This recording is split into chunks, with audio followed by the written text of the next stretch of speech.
170కి 160 కొట్టాలన్న మొదటి రోజు నుంచి చెప్పింది శ్రీ నారా చంద్రబాబు నాయుడు గారు చెప్పారు. మనం అనుకుంటున్నాం, చేస్తున్నాం. చాలా జాగ్రత్తగా ఉంటారు, వ్యూహాలు ఉంటాయి, అన్నీ ఉంటాయి. కానీ ఎక్కడా కూడా ఆయన దగ్గర నుంచి కించిత్తు అధైర్యం లేదు, భయం లేదు ఆయన దగ్గర. అంటే ఆయనకున్న అపారమైన అనుభవం నేను ప్రత్యక్షంగా చూశాను, జాతీయ స్థాయిలో చూశాను, ఆయన రాజమండ్రిలో ఉన్నప్పుడు చూశాను. అంటే ఈయనకి ఏమి జరిగినా అసలు భయం అనేది ఏ క్వశ్చన్ లేదు.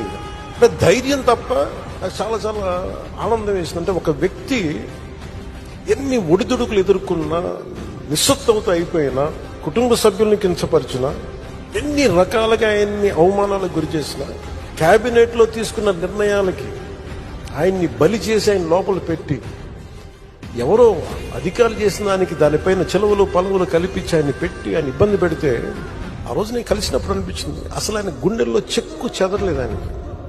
ఆయన ఒకటే ఒక మాట అన్నారు, this is way of life, politics ఇది ఇట్లాగే ఉంటుంది, మనం భరిస్తాం, ముందుకెళ్ళాలి.